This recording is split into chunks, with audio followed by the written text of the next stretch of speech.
Olá, você que me segue no Rodrigo Silva Arqueologia. Nós estamos de volta para o nosso bate-papo semanal sobre Bíblia, teologia, religião. E o assunto de hoje, atendendo a pedidos, é sobre os Estados Unidos na profecia do Apocalipse. Será que tem alguma coisa no Apocalipse que aponte exatamente para o que está acontecendo?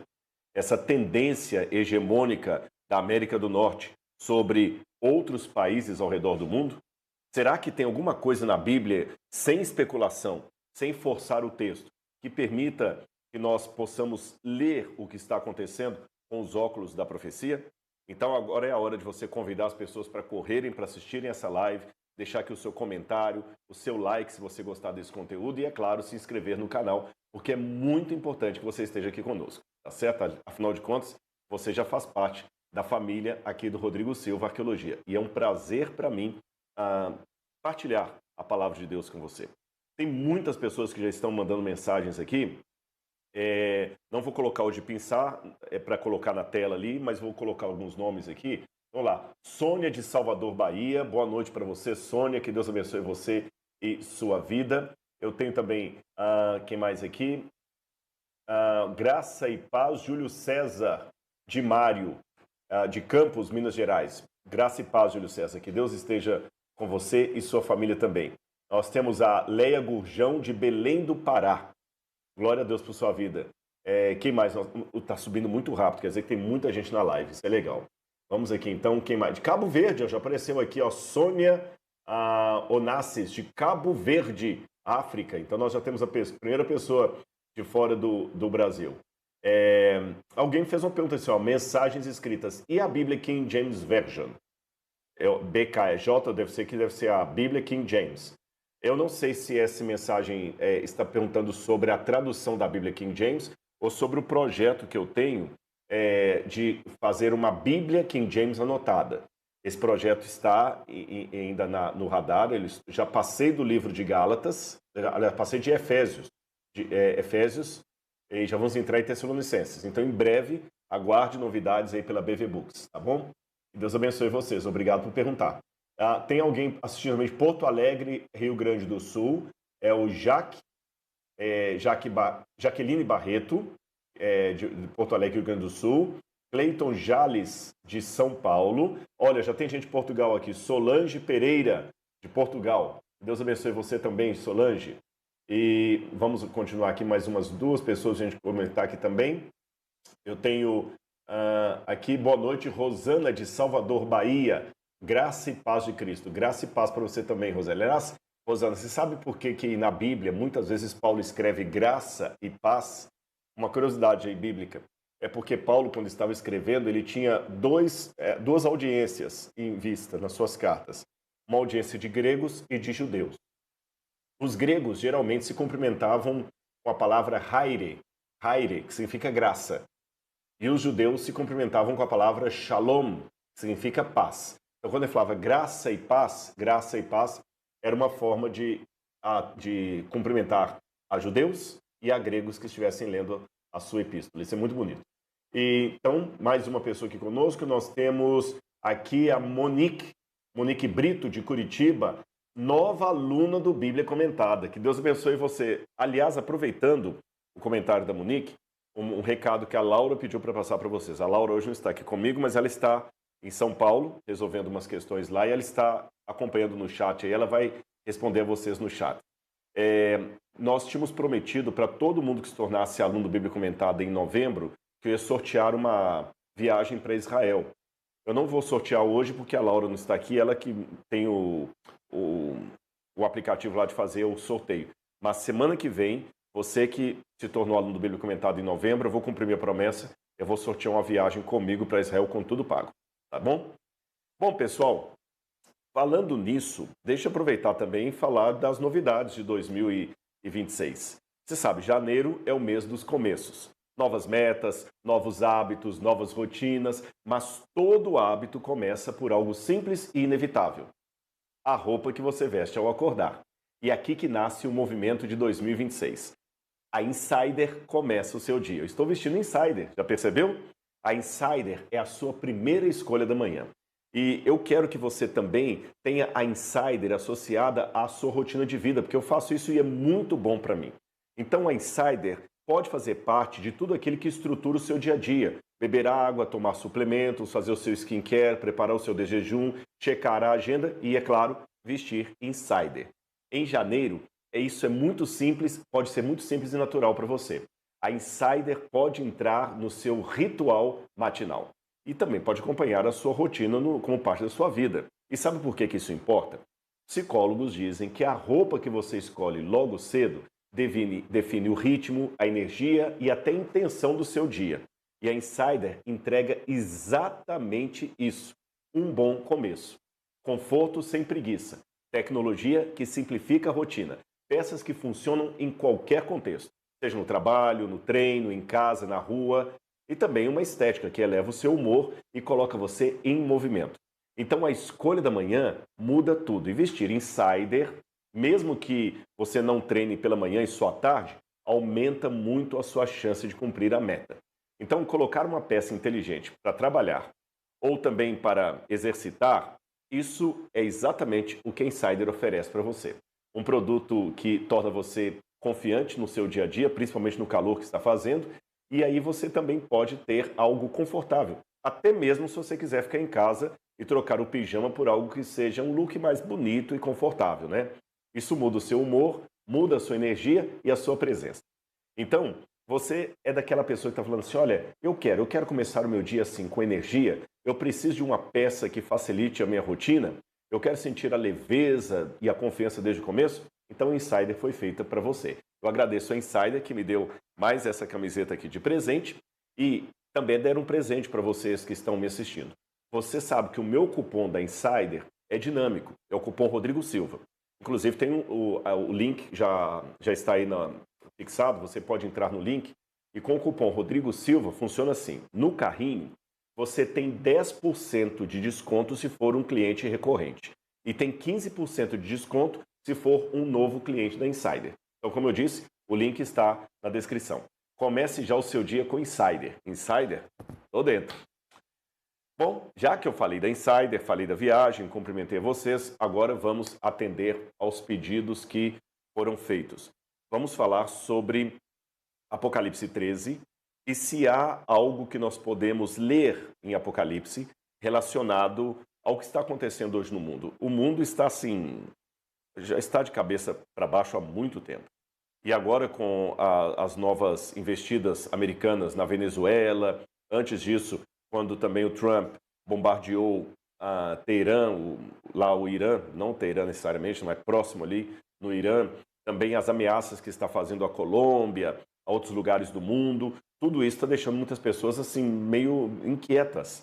Será que nós estamos vivendo agora o despertar de um novo imperialismo mundial?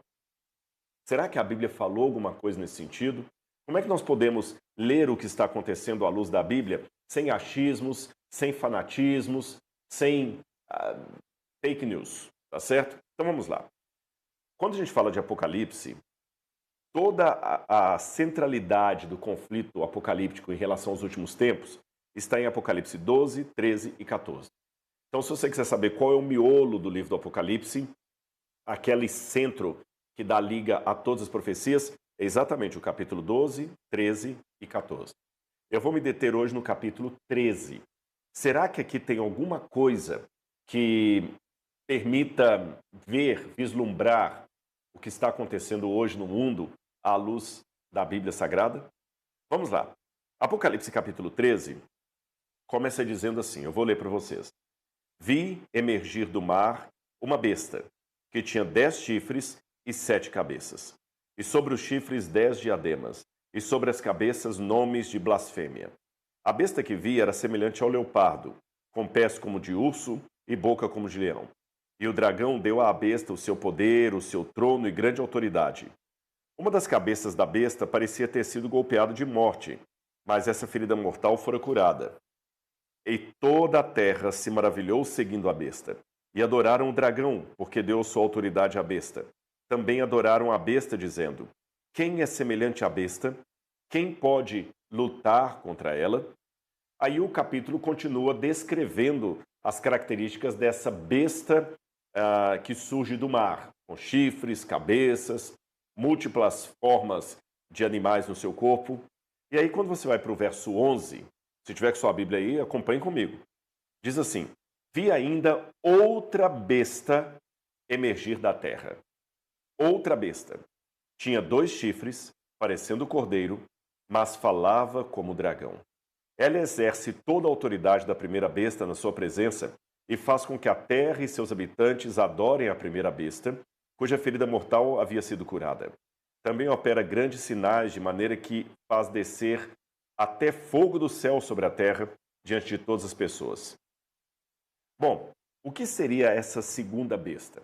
Essa segunda besta, só para adiantar para você dar um spoilerzinho do capítulo, é ela que vai emplacar nas pessoas o número 666, que não é um número literal, é um número simbólico, que ele configura a materialização daquilo que nós chamamos de a marca ou o sinal da besta, tá certo? A marca da besta, que será colocado na fronte e na mão das pessoas. Eu já comentei sobre isso em alguns encontros passados e hoje vou deter mais sobre essa questão das 2 bestas que nós temos. Eu vou colocar aqui na tela uma imagem para vocês verem. Só vou pedir o Lucas para tirar os comentários agora nesse momento, para eu poder... não precisa não. Lucas, eu consigo ver daqui, ó, tá bom? O Lucas está me ajudando lá dentro. Pode deixar os comentários se quiser. Aqui nós temos as 2 bestas, pelo menos eu pedi a inteligência, a IA, para desenhar as 2 bestas para mim. Agora eu estou aprendendo a montar algumas coisas do PowerPoint com a IA. Então eu dou o comando e peço para ela desenhar, desenho errado, eu peço para corrigir, desenho errado, eu peço para corrigir. A primeira besta é aquela que sobe do mar. Vocês estão vendo ela aí, está à esquerda do vídeo. A segunda besta é aquela que sobe da terra. E as características de ambas as bestas que eu havia lido para vocês aparecem aí na tela. A primeira tinha 7 cabeças e 10 chifres, e nas cabeças nomes de blasfêmias. Ela tinha o corpo de um leopardo, a boca de leão e as patas de urso. E ela sobe do mar. A segunda besta sobe da terra. E ela tem aparência de cordeiro, inclusive com 2 chifres, mas fala como dragão. Por isso que a IA desenhou como se fosse um fogo saindo ali da sua boca. Aliás, diz que ela tem até o poder de fazer descer fogo do céu à terra, evidentemente para enganar as pessoas. Esta é a imagem das 2 bestas. Vamos falar um pouquinho sobre esses animais. A palavra besta em grego é a palavra therion. Therion significa um animal selvagem. Mas é um animal selvagem que oferece montaria. Mas deixa eu explicar isso, oferece montaria. Não é que ele seja fácil de ser domesticado. Por exemplo, um leão é selvagem, mas ele tem um dorso que dá para alguém montar. Perceba? Um hipopótamo também é um animal selvagem. Um rinoceronte também é selvagem. Mas todos eles têm um dorso que permite alguém montar. E se você domar aquele animal, você pode, vamos, entre aspas, cavalgar sobre ele. Embora cavalgar é mais a cavalo.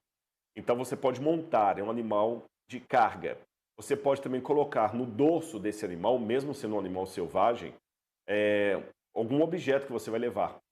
Por isso que a palavra besta também foi aplicada a jegue, a jumento, a burro, a mula.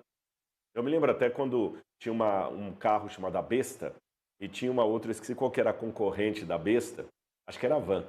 E ela colocava assim: nós não nos preocupamos com o nosso concorrente, afinal de contas, é uma besta. Você ouviu falar também de besta quadrada? O nome besta hoje acabou se tornando sinônimo de ingênuo, tolo, ridículo, burro. Mas no passado, besta significa um animal de carga. Um animal que você pode montar nele ou colocar objetos nele para que ele carregue. Seja no seu próprio dorso ou puxando uma carroça. Isso é uma besta, tá certo? Um animal de carga. Só que aqui no Apocalipse está falando de 2 bestas feras. Bestas não domesticadas, bestas selvagens. Ok. Na continuação, João fica muito assustado com esses 2 animais e ele entende que esses animais significam a hegemonia final que dominará o planeta Terra. Ou seja, o mundo vai ser dominado antes da volta de Jesus por uma governança que vai exigir que as pessoas quebrem a lei de Deus. Aliás, falando nisso, eu quero até o que vocês comentem aí. Vocês sabem a diferença entre governo e governança? Tá certo? Aí eu vou pedir o Lucas, se vocês forem respondendo aí, para colocar os comentários, que eu quero ver as respostas. Você sabe a diferença entre governo e governança? Você acha que o governo, que o mundo terá no final, o Apocalipse está falando de um governo mundial ou de uma governança mundial? Então eu quero ver o que vocês estão dizendo aqui. Já tem gente assistindo até da Inglaterra aí, olha. Josimar Franca, assistindo lá do Reino Unido, Newcastle. Deus abençoe você, Josimar. Mas vamos ver agora se eu encontro algumas respostas de vocês. Eu fiz essas duas perguntas, não é? Você acha que a última forma de hegemonia do mundo será um governo mundial ou uma governança mundial? E você sabe a diferença entre governo e governança? Então vamos lá. Gente, tem o Paulo Sérgio está assistindo de Cabul, no Afeganistão. Poxa, que legal. Acho que é a primeira vez que tem alguém assistindo do Afeganistão. Que Deus abençoe você, Paulo. Vamos ver aqui, ó, governo mundial. Silveira Magalhães acha que será um governo mundial. Já a Jaqueline Pereira acha que vai ser uma governança mundial. Olha, vocês estão vendo que as opiniões estão divergentes aí, né? E vocês sabem diferenciar o que é uma governança e um governo? Olha, vou ver aqui, por exemplo, não sei se eu li certo, Arte de Estudar. É o nome do site lá. Governo, perdi. Governo, perdão, ele mexeu, perdi. Perdi. Arte de Estudar, tinha dado uma resposta. Tá aqui, ó. Governo é o líder ligado a um país. E governança é o poder de mandar. O Arte de Estudar resumiu bem. Vamos ver o que a gente pode dizer de maneira mais... Não está errado o que o Arte de Estudar falou, não, tá? Mas vamos ver de uma maneira mais ampla. E vamos ver, então, se o Apocalipse me dá uma dica. Quem governará o mundo? Será um governo mundial ou uma governança mundial? Vamos lá. Coloca na tela aí, por favor. A diferença é clara. Um governo mundial é uma autoridade única global, com leis globais obrigatórias, supremacia sobre os estados, um exército global, uma soberania centralizada, e essa é uma hipótese teórica. Ela não existe historicamente. Tá certo? O que seria já a governança mundial? Uma rede descentralizada de instituições, acordos multilaterais, normas técnicas e econômicas, coordenação sem soberania central, realidade já existente, não é uma teoria. Então já existe uma governança global. Eu vou mostrar para vocês. Por exemplo, o comércio internacional tem regras comuns que funcionam para todos os aviões do mundo inteiro. Existem protocolos de segurança que não são americanos, brasileiros, eles são do mundo inteiro. Até, você pode olhar, até o alfabeto das aeronaves é o mesmo no mundo inteiro. Acho que é Alfa, Bravo, Charlie, Delta, Eco, não lembro todos, Faber, Sierra. Você pode olhar Papa, Tango, Eco, quando os pilotos estão falando, isso é uma governança mundial. É uma regra que está para o mundo inteiro. A aviação civil também tem padrões técnicos. O comércio internacional tem regras comuns. A internet tem protocolos globais. Eu sei que tem a Deep Web, mas ela é ilegal. A saúde pública tem alertas, diretrizes, a Unesco, né, propaga regras, a Organização Mundial das Nações Unidas, sistema financeiro, normas, ratings, compliance. Então, por exemplo, esse problema que estamos tendo agora com o banco que está aí agora nessa situação toda no Brasil, você sabe do que eu estou falando, se o governo não tomar uma atitude séria em relação a esse escândalo desse banco, isso pode colocar o Brasil numa lista negra. Aí vão falar que eu estou sendo racista, falar lista negra, né? Um código vermelho ali em cima do Brasil, porque existem regras mundiais de confiança que o banco não pode fazer simplesmente o que ele quer, um país não pode fazer simplesmente o que ele quer. Então essas regras que eu citei para vocês, esses protocolos, já são uma governança mundial ou global que está em vigência. Então a diferença clara é essa. Um governo mundial, que só existe na teoria, ele não existe na prática, nunca existiu, ele seria um mundo, um governo, um homem governando o mundo inteiro. A governança, não necessariamente. O mundo cria regras, só que a governança não prescinde do fato de ter elementos, até individuais, que dão as cartas do jogo. Um exemplo agora é o Trump. O Trump não é o líder do mundo, mas ele dá as cartas do jogo. Ele que decide a lei Magnitsky, ele que decide tirar a lei Magnitsky, é Estados Unidos. Ele que decide se Maduro é culpado ou não é. Eu sei que tem toda a questão lá do tribunal americano, mas em última hipótese, quem dá as cartas é quem tem o dinheiro na mão. Agora que você já aprendeu a diferença entre governo mundial e governança mundial, vamos tentar ver na Bíblia se essas duas bestas, quando dominarem o mundo inteiro, por que eu estou falando que elas vão dominar o mundo inteiro? Porque a Bíblia fala, toda a terra se maravilhou seguindo a besta. Depois, quando fala da segunda besta, fala também, a todos os grandes e pequenos, livres e escravos, faz com que lhes seja dada certa marca na testa ou na mão direita, para que ninguém possa comprar ou vender, senão aquele que tem a marca da besta e o número do seu nome. Então, nós temos no Apocalipse muito claro que as duas bestas são entidades que, quando unidas, dominarão o mundo inteiro. A pergunta que eu fiz é, dominarão em forma de governo mundial ou de governança mundial? Então, vamos ver o que o texto me ajuda a entender nesse sentido. Olha na tela. O que o texto do Apocalipse não descreve? O texto do Apocalipse, já vou dar um spoiler, não descreve um governo mundial clássico. Porque se fosse um governo mundial clássico, nós esperaríamos uma autoridade política única e explícita, um sistema jurídico global, um exército mundial, soberania formal sobre os estados. Mas nada disso aparece de forma direta em Apocalipse 13. Pelo contrário, quando você vai olhar aqui Apocalipse, até você ver assim, olha o capítulo 17, por exemplo, que fala dessa besta, diz assim, olha, as águas que você viu, capítulo 17 de Apocalipse, verso 15. As águas que você viu, onde a prostituta está sentada, são povos, multidões, nações e línguas. Os 10 chifres que você viu e a besta, esses odiarão a prostituta. Eles a deixarão devastada na rua e comerão as suas carnes e queimarão no fogo, porque Deus incutiu no coração deles que realizem o seu propósito e executem-no de comum acordo e deem à besta o reino que possuem até que se cumpra a palavra de Deus. Então diz que esses governantes vão dar à besta o reino que possuem, mas eles não deixarão de ser governantes. Tanto é que diz aqui, verso 12, os 10 chifres que você viu são 10 reis que ainda não receberam reino, mas recebem autoridade como reis com a besta durante 1 hora.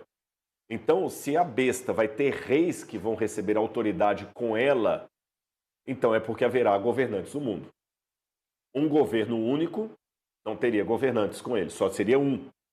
Então, essa descrição aqui está mais para um estado de governança mundial do que de governo mundial.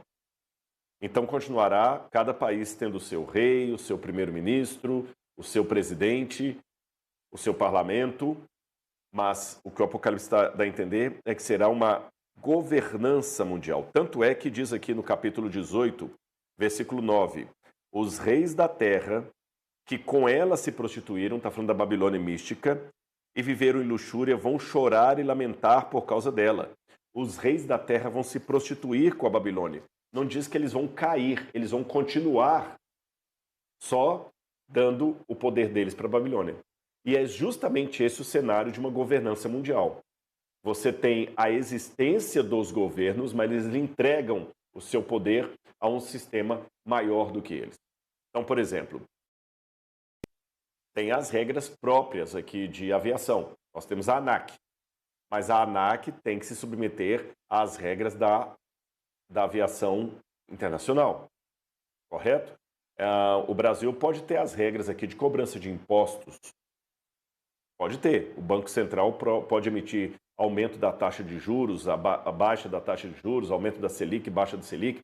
Não importa. Mas existem que estão acima, e ele tem que ceder a elas. E assim por diante. O próprio governo do Brasil teve que ceder um pouquinho para o governo americano lá, e o governo americano deu as cartas. Então, governança. E é exatamente isso que parece coincidir mais com o texto bíblico. E vamos então ver o que o texto bíblico de fato descreve. Vamos lá. A besta do mar diz que ela recebe autoridade. Quando fala que o dragão dá à besta autoridade, a palavra grega é exousia. Exousia é poder, não é soberania institucional. Ela governa por influência, intimidação e admiração. Esse é um outro ponto interessante. Apocalipse capítulo 13, versículo 3, diz: E toda a terra se maravilhou seguindo a besta. Então parece que a terra vai ficar assim, uau, extasiada, seduzida pela besta. Não é à toa que no capítulo 17 essa mesma figura de vários símbolos aqui é colocada como sendo uma prostituta sedutora montada em cima da besta. Outra coisa interessante, ela governa por influência, intimidação e admiração. Atua sobre toda tribo, língua e nação. Mais uma prova de que aqui nós estamos falando de uma governança e não de um governo mundial. Porque governo mundial, automaticamente as nações deixam de existir. Se aqui fala que ela atua sobre toda língua, tribo, povo e nação, então indica que ela tem um alcance mundial, não uma administração direta. Ela depende da adoração, uma lealdade simbólica que não é necessariamente cidadania, e isso é típico da hegemonia, não do Estado. Então, quando a gente lê esses detalhes da profecia, por isso que é bom estudar a Bíblia assim, sempre... pode voltar para mim, Lucas, por favor. É sempre bom estudar a Bíblia prestando atenção nos detalhes do que o texto apresenta, o que ele diz, as nuances, as palavras. É isso que eu sempre faço na plataforma Bíblia Comentada. Eu procuro ver a Bíblia, e é lógico, no Bíblia Comentada a gente dá mais detalhes, porque eu coloco livros para você ler, autores. Aqui numa live de segunda-feira a gente fala de maneira assim mais simples, mais direta, menos detalhista, mas o Bíblia Comentada com muitos detalhes. E ali eu gosto de mostrar a Bíblia dentro do seu contexto, ilustrando o texto, uma passagem da Bíblia lançando luz sobre outra passagem da Bíblia. Você está percebendo como que ao ler o texto algumas como é que eu diria? Algumas fake news começam a cair, algumas lendas urbanas começam a cair. Talvez muitos de vocês que estão me assistindo pensavam que a besta do Apocalipse, no final das contas, seria um ditador, seria um governo mundial, mas você está vendo agora pelo texto bíblico e aprendendo o que é governo e o que é governança, e não é bem um governo mundial ditatorial. É uma governança que dá a sua influência e a sua hegemonia. Mas isso eu falei lendo mais Apocalipse 13 no que concerne à besta que sai do mar.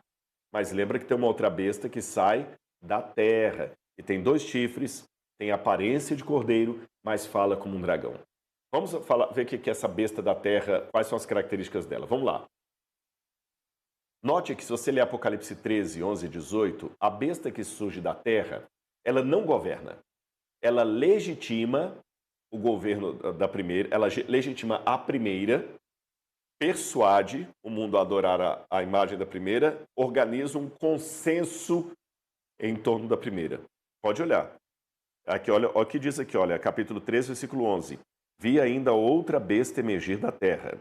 Tinha 2 chifres, parecendo cordeiro, mas falava como dragão. Ela exerce toda a autoridade da primeira besta na sua presença e faz com que a terra e seus habitantes adorem a primeira besta, cuja ferida mortal havia sido curada. Vamos continuar aqui. Outro detalhe, ela funciona como mediadora ideológica e religiosa. Ela opera sinais, traz uma narrativa e um controle simbólico. Quando a Bíblia fala assim, ela faz descer fogo do céu para enganar, se possível, até os eleitos, isso aqui me chama a atenção. Por quê? Lembra o profeta Elias, o principal profeta do Antigo Testamento depois de Moisés. Tanto é que era Elias e Moisés, os dois que resumiam todo o Antigo Testamento. Moisés representando a lei e Elias os profetas. E lembra quando Elias estava no alto do Monte Sinai, lutando contra os profetas de Baal, e Elias fez descer fogo do céu diante de todos? Ora, olha o que o Apocalipse fala dessa besta aqui. Também opera grandes sinais, de maneira que faz descer fogo do céu sobre a terra diante de todas as pessoas. Faz descer. Então ela consegue imitar praticamente o milagre operado por Elias. O homem que nem viu a morte. Já pensou o poder enganador dessa besta? Por isso que eu falei que ela tem sinal de narrativa e controle político, religioso. Aliás, quando a gente vai para Mateus capítulo 24, versículo 24, a gente vê o mesmo jogo de palavras usado por Jesus. Mateus capítulo 24, verso 24, Jesus diz assim: porque surgirão falsos cristos e falsos profetas, operando grandes sinais e prodígios para enganar, se possível, os próprios eleitos. Jesus fala de falsos cristos e falsos profetas. É interessante que essa segunda besta do Apocalipse, a besta que sai da terra, ela é chamada lá no final do livro, quando você vai para o capítulo 19, que fala do juízo final de Jesus, diz o seguinte, no verso 20, capítulo 19, verso 20. Mas a besta foi presa, e com ela foi preso também o falso profeta, que com sinais feitos diante da besta, seduziu aqueles que receberam a marca da besta e eram os adoradores de sua imagem. E Jesus fala, haverá falsos cristos e falsos profetas. O falso Cristo é a besta que surge do mar, por isso que ela é o anticristo. O falso profeta é a besta que surge da terra, que dá sustentação e propaganda para a primeira. Vocês sabem que Hitler, ele precisava de um ministro de guerra, e de um ministro da propaganda. Então você tem o Goebbels, que era o ministro da propaganda de Hitler, e aqui você tem a besta da terra, que é o ministro da propaganda da besta que sai do mar. E ela implementa, é claro, aquela marca na testa e na mão das pessoas, e ela aparece como algo que é muito moderno. O controle por adesão, não por decreto estatal. E aqui, o ponto-chave que a gente fecha essa parte do Apocalipse é que nós temos uma economia sem um governo único. Vamos lá. A Bíblia fala para que ninguém pudesse comprar ou vender. Apocalipse 13, 17. O texto descreve controle econômico transnacional, sem mencionar moeda única, parlamento ou polícia global, baseado em reconhecimento, alinhamento e conformidade. Isso é exatamente o que chamamos de governança. Regras, padrões e exclusões operando sem um governo central. Então, irmãos, na minha opinião, quando eu falo minha opinião, não é no meu achismo, não. Pelo que eu estou lendo da Bíblia. Nos últimos tempos, essas duas bestas, quando elas operarem numa hegemonia mundial, haverá uma governança. O mundo vai aderir à besta por consenso, por narrativa, não por obrigatoriedade. É lógico, mas Rodrigo aqui fala que faz com que seja dada uma marca. Isso é um decreto, correto? É um decreto. Assim como também na época do Covid, houve decreto obrigando a usar máscara. Mas você não teve um país que estava assinando todos os protocolos. Percebeu a diferença entre um governo mundial e um protocolo por adesão? Agora que eu já falei sobre essas duas bestas, qual seria o significado delas? Vamos colocar na tela. A primeira besta que surge do mar, eu não vou demorar muito sobre ela, é o anticristo também, desde o cristianismo primitivo, na época de Paulo, depois os pais da igreja, ela sempre foi identificada como Roma em toda a sua trajetória.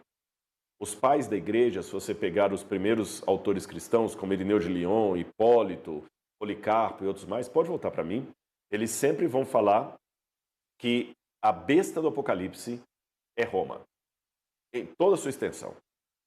A diferença é que dá a entender que quando houver essa hegemonia mundial da besta que sai do mar com a besta que sai da terra, Roma voltará e vai perseguir o povo de novo, assim como perseguiu na época cristã, assim como perseguiu os apóstolos. Isso não é uma coisa que eu inventei. Os teólogos da Reforma Protestante interpretaram como sendo Roma. Você tinha até teólogos católicos da Idade Média que também interpretavam como sendo Roma. Tem muitos teólogos modernos que falam que é Roma, Roma, Roma, Roma. É Roma que vai voltar. E o problema é quando o cristianismo se une a Roma, e isso indica a apostasia que Paulo profetizou em Tessalonicenses. Tá certo? Agora, antes de você pensar que é um ataque à igreja A, B ou C, lembra, quando você tem cristãos se juntando com o erro, você deve sofrer por isso. Mais do que ficar fazendo gracejos. Tô nem aí, não faz parte da minha família, não é da minha igreja. Cuidado. Tá certo? A corrente é tão forte quanto mais fraco dos elos dela.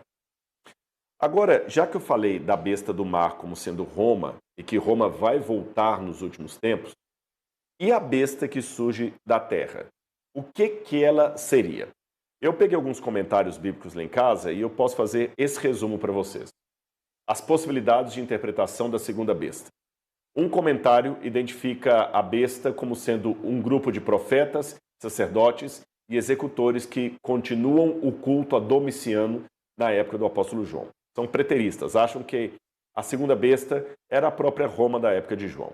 Um outro grupo sugere que João estava descrevendo autoridades contemporâneas da sua época, seria o imperador. Um terceiro grupo de comentários não menciona uma identidade possível para a besta, mas fala apenas das ações da besta e das consequências para o seguidor de Cristo.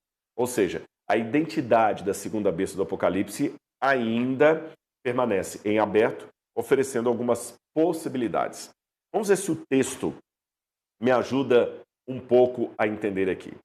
Olha que interessante esse binômio, terra e mar. Nós temos uma besta que surge do mar, das águas, outra que surge da terra. A besta que surge das águas tem muita referência ao mar. Por exemplo, capítulo 13, versículo 1. Vi emergir do mar uma besta. Um pouco antes, diz que o dragão se pôs em pé sobre a areia do mar. E é do mar que surge essa besta. A palavra mar, às vezes, aparece na Bíblia como um sinônimo de águas. Então, você tem a palavra maim, que é águas, em hebraico. Você tem a palavra yam, que é mar, em hebraico. Você tem thalassá, em grego, que é a palavra mar, e às vezes aparece como águas também. Por exemplo, quando eu vou aqui a Apocalipse capítulo 17, fala o seguinte: as águas que você viu, Apocalipse 17, verso 15, as águas que você viu onde a prostituta está sentada. Então a besta está sentada sobre águas. Qual o sentido de águas na Bíblia e na profecia? Vamos lá. Pode colocar na tela. Eu encontro pelo menos 3 significados básicos para águas na Bíblia. Um literal, geográfico, água mesmo, rios, mares, oceanos, lagos. Então, o termo mar pode se referir literalmente a qualquer corpo de água real. Por exemplo, o Mar da Galileia, na verdade, é um lago, mas é chamado de Mar da Galileia. O Mar Vermelho, Yam Suf, é chamado de Mar Vermelho, e está ali o Mar Vermelho. O Mediterrâneo também é chamado de o Grande Mar. Mas você tem um uso metafórico. Por exemplo, quando eu vou a Isaías 17, verso 12, diz: ai do bramido de muitos povos que bramam como o bramido do mar. E nesse sentido, o mar às vezes dá até uma conotação de algo que pode trazer medo. Por exemplo, quando eu vou para Lucas, capítulo 21, Lucas, capítulo 21, deixa-me ver aqui. Lucas, capítulo 21, versículo 25. Haverá sinais no sol, na lua e nas estrelas.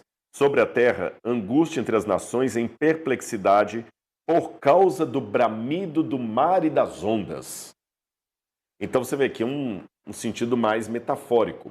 E é desse sentido metafórico do mar como tendo um bramido que traz pânico que surge o terceiro sentido que eu vou colocar aí na tela, que é o sentido apocalíptico. Em contextos apocalípticos, o mar pode funcionar como símbolo representando algo diferente de si mesmo. Povos, nações, poderes, conflitos. Por exemplo, quando você vai em Daniel capítulo 7, lá fala que Daniel viu os 4 ventos do céu agitando o grande mar. E do mar começam a surgir bestas feras que representam impérios mundiais. O primeiro que surge lá na profecia de Daniel 7 é um leão com dentes de ferro, representando Babilônia. Depois você tem um urso com 3 ossos na boca, representando a Medopérsia. Depois você tem um leopardo, representando a Grécia. Depois você tem um animal terrível e espantoso, representando Roma. E aí vem o juízo final. Quando você vai para o Apocalipse, você tem o quê? Já começa do animal terrível e espantoso, porque os outros impérios já passaram.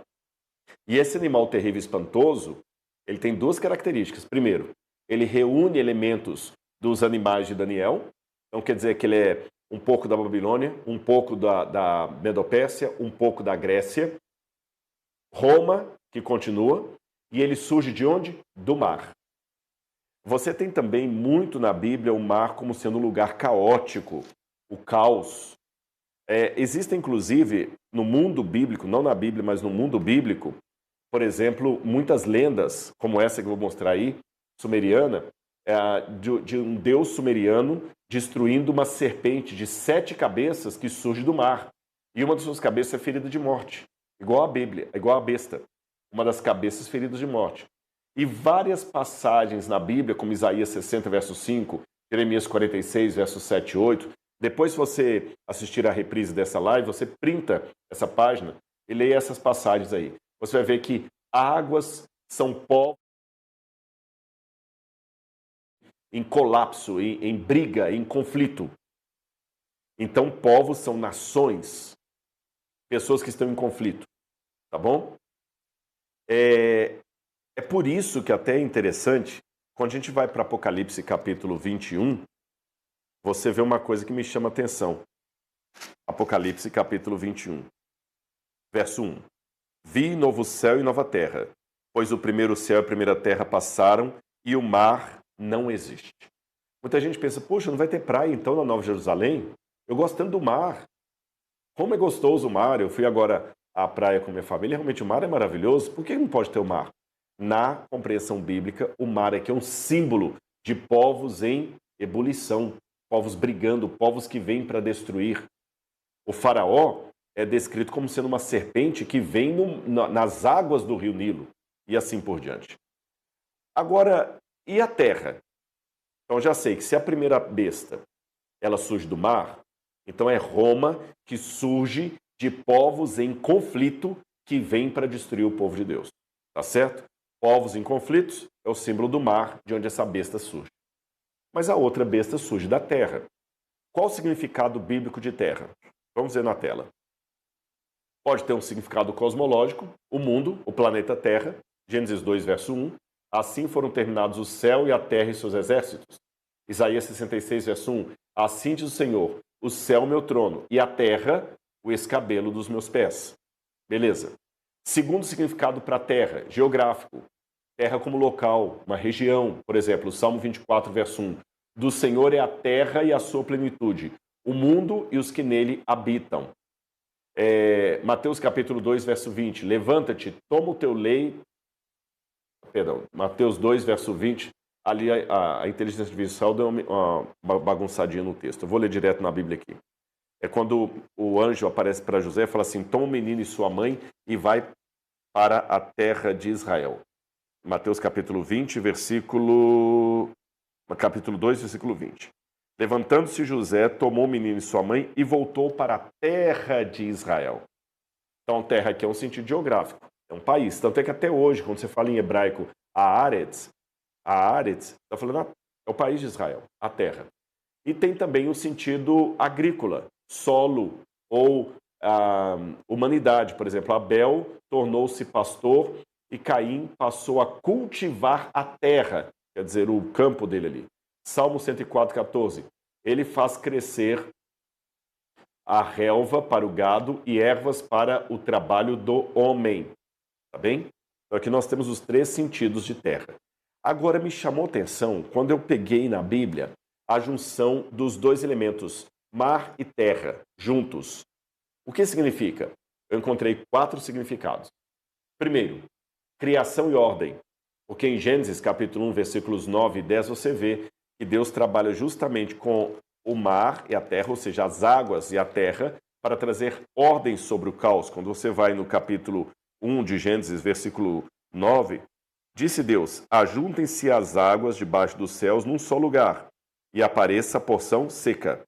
Assim Deus chamou a porção seca de terra e o ajuntamento das águas, mares. Então aqui, criação e ordem, terra e mar. Mas também caos e poder divino. Salmo 89, versículo 9. Salmo 89, versículo 9, diz assim: dominas a fúria do mar. Quando as suas ondas se levantam, tu as acalmas. E mais à frente fala também sobre a terra. Teus são os céus e tua é a terra. Então aqui eu já estou vendo caos e poder divino. Universalidade. Quando você vai a Apocalipse 10, verso 5, fala que João viu um anjo enorme e ele tinha um pé sobre a terra e um pé sobre o mar. Então, situação universal. Apocalipse capítulo 12, versículo 12, também fala do dragão sendo expulso do céu e os seres celestiais cantando: felizes aqueles que habitam no céu, porque foi expulso o dragão. Mas ai da terra e do mar, porque o diabo desceu até vós, cheio de grande cólera, sabendo que pouco tempo lhe resta. Ai da terra e do mar, quer dizer que ele desceu para acabar com a terra como um todo. E por fim, Apocalipse 21, verso 1, que eu falei com vocês, o mar já não existe, um sentido escatológico. Então, a partir disso, eu percebi que nós estamos diante de um conflito e que é algo universal que vai acontecer. Pela primeira vez na história, desde o dilúvio, nós teremos algo de característica mundial, literalmente mundial. A hegemonia das 2 bestas não será um governo mundial, mas será uma governança mundial de efeitos literalmente globais. E pode perceber, fora o Covid, o último evento global do planeta Terra foi o dilúvio. Não, Rodrigo, mas é a Primeira Guerra Mundial. Não foi mundial. A Argentina não participou da Primeira Guerra Mundial nem da Segunda Guerra Mundial. O México não participou da Primeira Guerra Mundial. Botsuana não participou da Primeira Guerra Mundial nem da Segunda Guerra Mundial. A gente chama Guerra Mundial por uma questão de leitura eurocêntrica da história. Mas não houve Guerra Mundial. Nem todos os países participaram. Percebeu? Quando você lê o seu livro de história e fala assim, História Mundial, e fala Idade Média, Idade Moderna, Idade Contemporânea, isso não são períodos mundiais. Não teve Idade Média na China. Não teve Idade Moderna na Índia. Teve Idade Média, Idade Moderna na Europa. E a gente lê a história a partir da Europa. Mas o Apocalipse não está colocando um governo mundial apenas simbólico, como foram a Primeira Guerra Mundial, a Segunda Guerra Mundial. Está falando de algo literal. Então nós teremos algo literal. E aí me chama a atenção para mais um detalhe que eu começo a encaminhar para o detalhe dos Estados Unidos. Olhem na tela. Eu vi que em várias situações, especialmente no livro de Jeremias, a terra também é descrita como um local desabitado na Bíblia. Jeremias fala da terra vazia e estéril, que se assemelhava ao mundo antes da criação.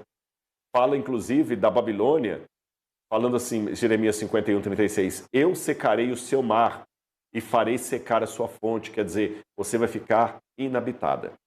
Então, no século XIX, vários comentaristas bíblicos, como muitos deles adventistas, John Andrews, Uriah Smith e outros mais que eu poderia citar, eles começaram a perceber uma coisa que me chamou a atenção. Aqui eu tenho uma besta do mar, e se o mar significa povos, nações, línguas, a que surge da terra é o contraste disso. E tem outro detalhe também que aponta para esse contraste entre as 2 bestas. Quando fala uma besta do mar é um animal caótico, mas uma besta da terra é um animal domesticado. Então, essa que sai da terra, diferente da outra que surgiu do mar, ela é um poder de natureza até certo ponto semelhante, que ela vai dar continuidade a outra besta, vai ampliar o poder da outra besta, mas também distinta. Tanto é que a primeira besta é horrorosa. Ela tem 10 cabeças, 10 chifres, nomes de blasfêmia. A outra não. A outra parece com um cordeiro. E, gente, estudar tudo isso à luz da arqueologia é muito interessante. Porque você vai vendo o cenário que está descrito ali. E quando você vai, por exemplo, para o livro de Jó, você vê que Jó também mostra o conflito final de Deus, no capítulo 42 de Jó, como Deus lutando contra dois animais. Uma serpente do mar, que é a Leviatã, e um monstro da terra, que é o Behemoth, que algumas Bíblias traduzem como hipopótamo e crocodilo, mas não é bem essa boa tradução. Nós estamos falando ali de um animal terrestre e um animal marinho, dois monstros, exatamente como no Apocalipse. Aliás, um parênteses rápido, já que eu falei dessa questão de arqueologia, vou deixar fixado já nos comentários, não sei se a Laura está deixando para vocês aí. Se você quer escavar comigo em Israel em julho, numa escavação de verdade, essa é a sua chance. No mês de julho, eu vou levar 2 turmas, mas corra, porque já estão diminuindo as inscrições. Agora mesmo já aumentaram mais pessoas hoje. Eu posso levar um grupo para escavar comigo em Israel em 2 períodos diferentes no mês de julho. Escavar numa escavação de verdade, na cidade de Lachish e junto com a Universidade Hebraica de Jerusalém. Nós somos hoje o maior grupo de voluntários que escava ali. E eu vou fazer o seguinte, se você for escavar comigo, eu vou dar aula de arqueologia para você em loco. Você vai escavar e, de quebra, você vai conhecer Israel em minha companhia e na companhia da Aline, do canal Israel com a Aline. Então, se você ficou interessado em viajar em julho para Israel comigo e participar de uma escavação arqueológica de verdade, então entra no link que está fixado aí, e aí é só preparar o passaporte, arrumar as malas e vamos embora. Eu encontro você em Tel Aviv, ou quem sabe direto lá em Lachish, tá bom? Bom, mas continuando o que eu estava falando, essa besta que surge da terra, ela tem que estar no lugar oposto às águas. Se as águas representam um lugar com povos já em ebulição, a outra tem que vir de um lugar inédito, um lugar que ainda está vazio. Isso levou muitos comentaristas a levantarem a hipótese, veja, uma hipótese, de que essa segunda besta poderia ter alguma relação com aquele país que hoje chamamos Estados Unidos da América. O que me chama a atenção com essa hipótese levantada no século XIX é que quando esses nomes que eu dei, John Andrews, Uriah Smith e outros levantaram essa possibilidade profética, os Estados Unidos não eram o país que é hoje. Hoje falar, não, os Estados Unidos podem ser aquele que vai trazer a hegemonia mundial, hoje é fácil, né? Porque os Estados Unidos estão mandando, mas naquela época não havia isso como nós temos hoje. E eles levantaram a lebre e parece que faz sentido. Veja, eu não posso afirmar para longe de qualquer questionamento assim, não, a besta do Apocalipse da Terra é os Estados Unidos. Não está escrito isso aqui. Mas as características dessa besta coincidem muito com esse país que chamamos Estados Unidos da América. E eu vou dar alguns comentários interessantes para você. Porque, por exemplo, muita gente no passado falou assim, não, esse mar que fala ali, essa terra que fala ali, a besta que surge da terra, a terra é a Palestina. Outros falam, é a terra de Israel, é a Ásia Menor.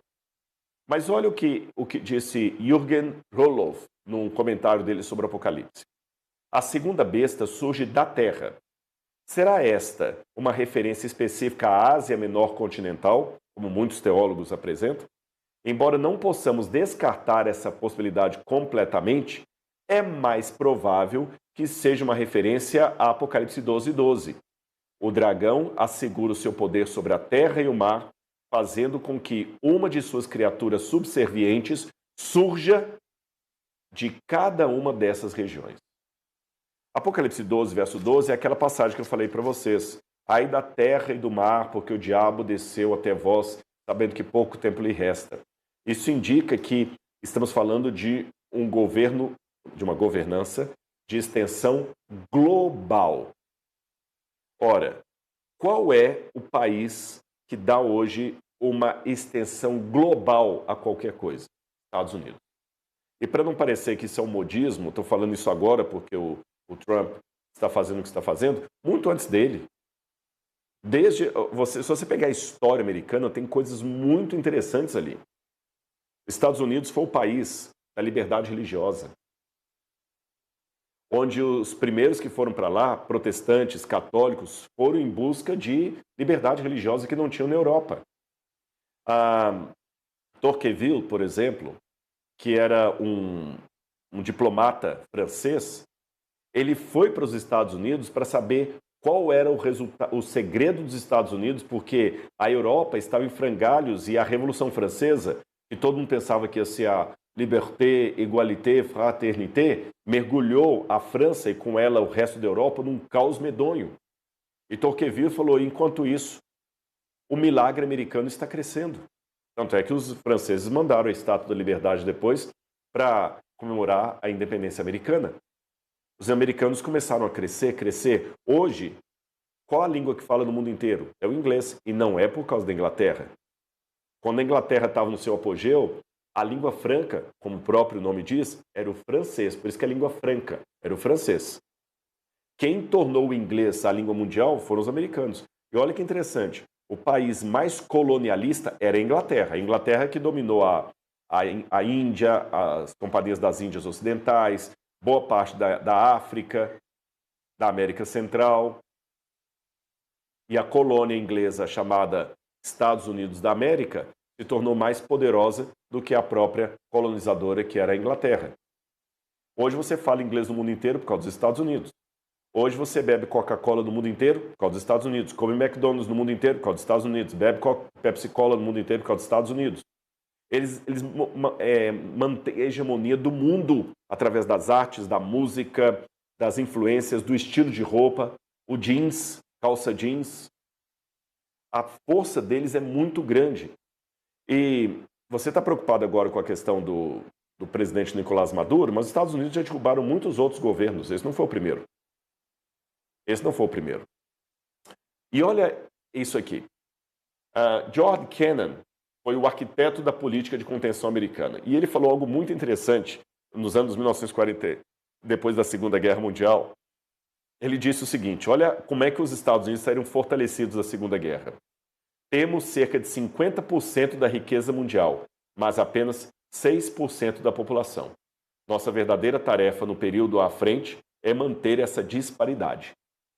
Naquela época, depois da Segunda Guerra, Estados Unidos tinham 6% da população mundial e 50% do PIB mundial estavam lá.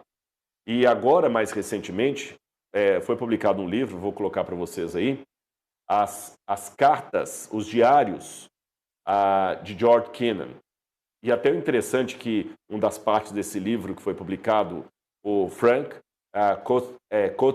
Cotisciola, é o Império Invisível, as vidas posteriores da alt-right de George Kennan. Vou explicar essas alt-right.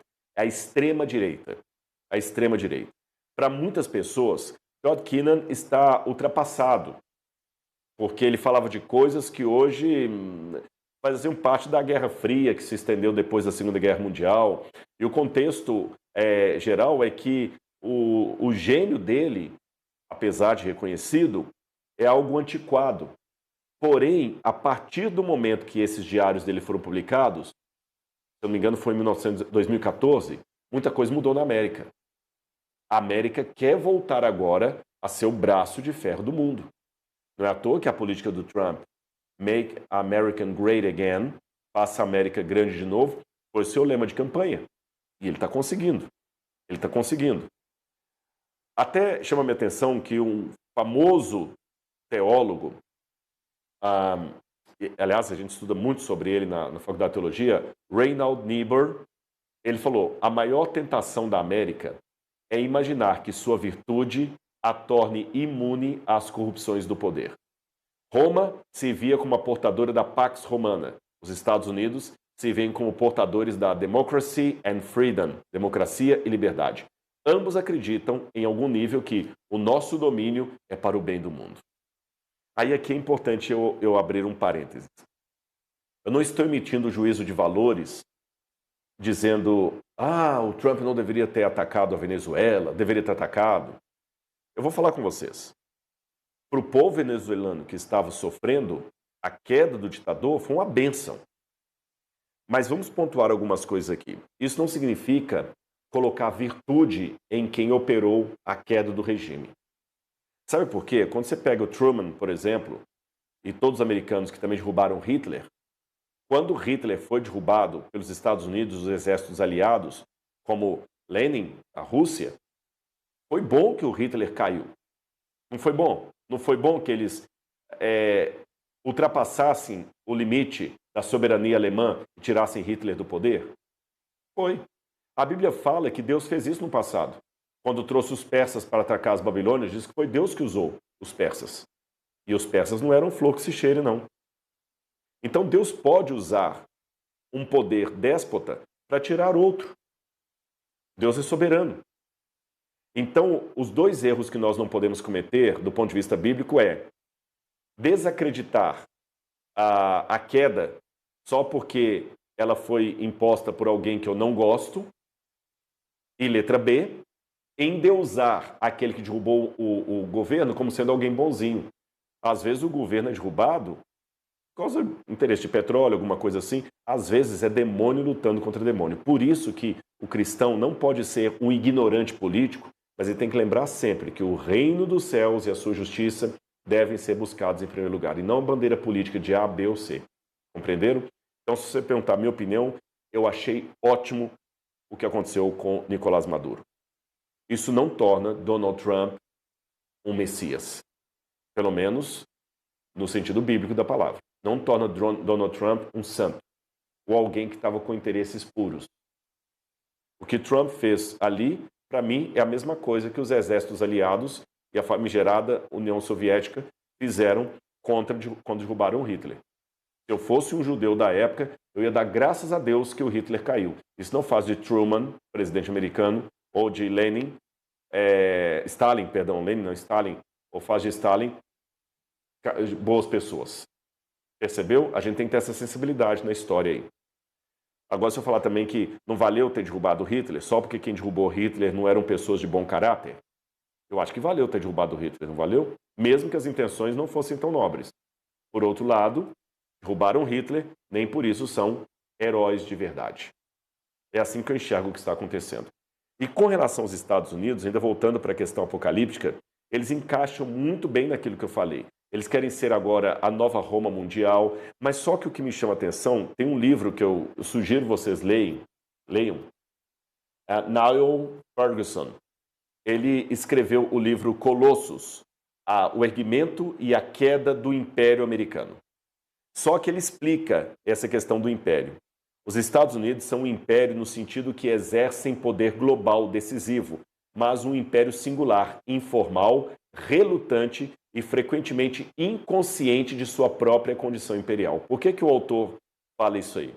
Esse é um dos maiores autores da atualidade para descrever a história política americana. É porque os Estados Unidos não aceitam ser chamados de imperialistas. Porque hoje a palavra imperialismo ela cai numa conotação muito negativa. Então, os americanos falam, não, imperialismo foi o que os ingleses fizeram. Nós não temos interesse em tomar as terras da China, da Índia, da Rússia.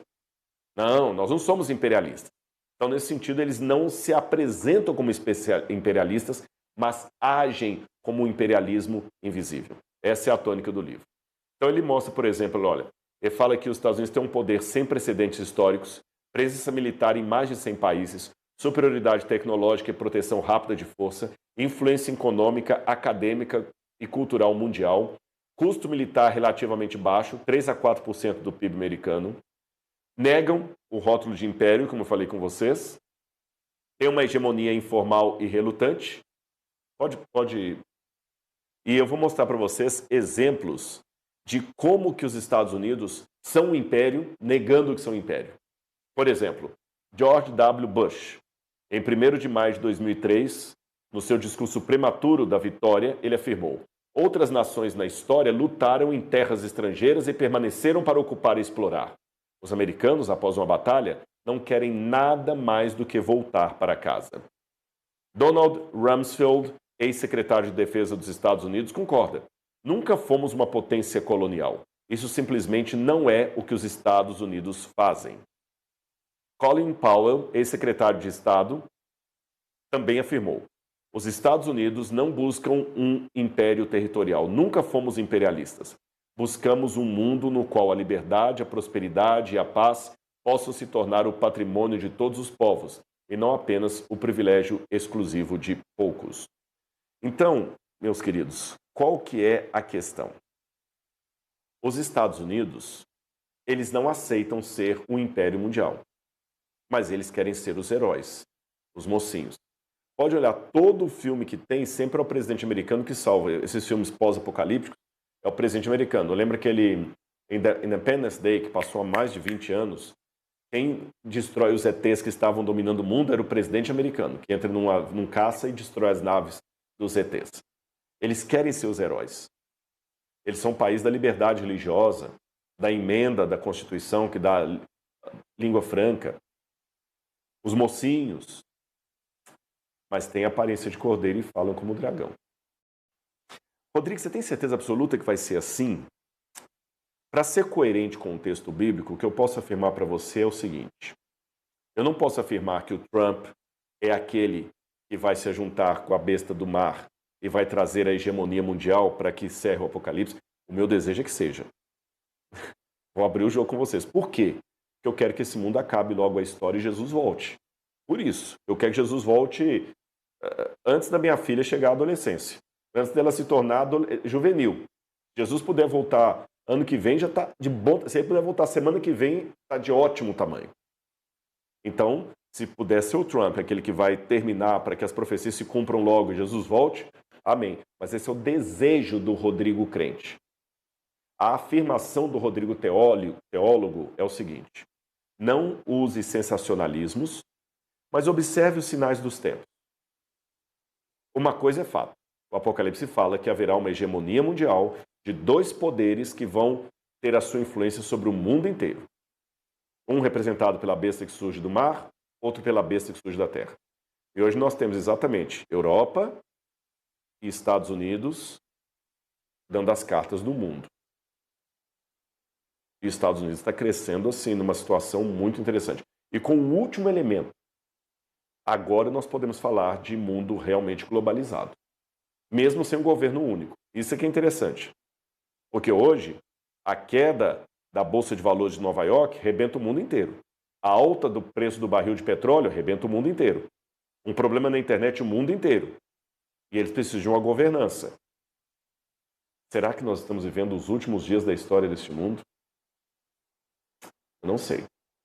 Eu não posso afirmar que esse é o último tempo, mas eu posso dizer que o último tempo é muito parecido com esse tempo que estamos vivendo.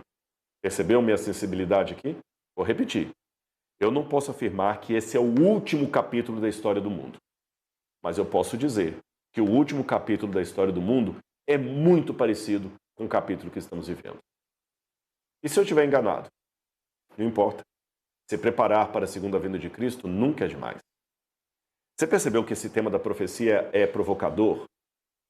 Ele é provocador e ele não é apenas geopolítico. É um tema, acima de tudo, profético, espiritual e profundamente bíblico.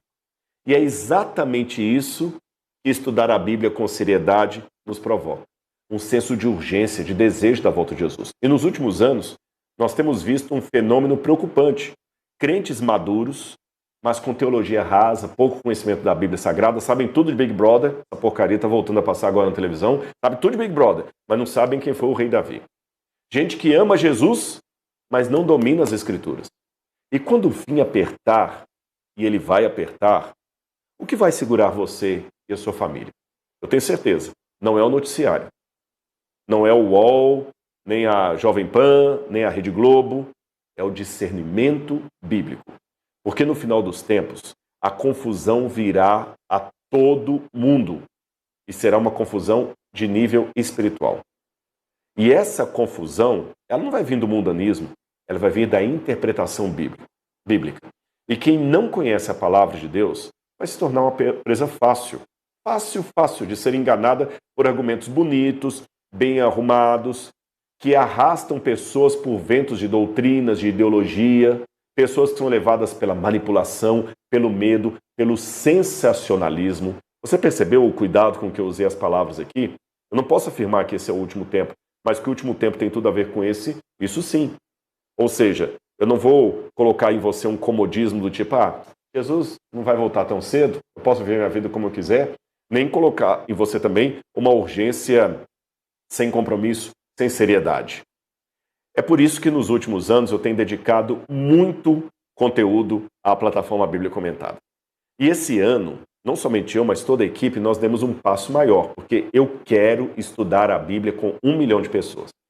E para incentivar que mais pessoas venham estudar a Bíblia na plataforma A Bíblia Comentada, nós começamos 2026 com uma situação inédita.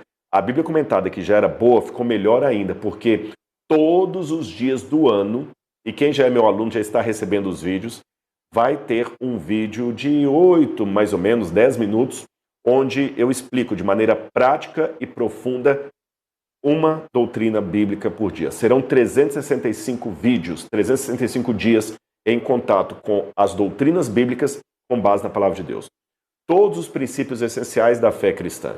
Jesus é Deus, o Espírito Santo é uma pessoa, como funciona a doutrina da salvação. E no final do ano, você vai olhar para trás e vai perceber que não apenas assistiu vídeos, você construiu discernimento. E é isso que eu estou convidando você a fazer. Ao estudar a Bíblia com profundidade, você não vai depender mais de terceiros. E não vai viver mais de recortes de internet, sensacionalismos ou discursos baratos. Você não vai ser levado de um lado para o outro. E para incentivar você, eu quero reafirmar uma promoção especial que só vale agora para o mês de janeiro. Você assina 1 ano da plataforma Bíblia Comentada e ganha mais 1 ano para você presentear alguém que você ama, um amigo, um parente. Então você vai assinar a Bíblia para... Hoje é dia quanto? Hoje é dia 12 de janeiro. Então você assina a plataforma hoje, ela vai valer a assinatura até 12 de janeiro do ano que vem. E durante esse mesmo período, você escolhe alguém para receber de presente a assinatura sem pagar um tostão a mais. Você só paga a sua assinatura. A outra sai de graça. Tá vendo? É bom estudar a Bíblia, mas é melhor ainda estudar com alguém que você ama. Você escolhe alguém e a gente dá acesso à plataforma para essa pessoa por 1 ano, para ela caminhar com você. A promoção já está em vigor, mas como eu falei, ela só vale agora em janeiro. Então, se você quiser participar, você vai clicar no link que está fixado aí nos comentários. E a partir de hoje, nós nos vemos toda manhã estudando a Bíblia bem juntinhos, tá bom? Clique no link. E se você tiver qualquer dúvida, é só chamar a nossa equipe. Ela está de prontidão para atender você no horário comercial. Muito obrigado pelo seu carinho, por sua participação. E semana que vem, nós nos vemos com mais um tema interessante sobre a Bíblia Sagrada. Um grande abraço e até lá!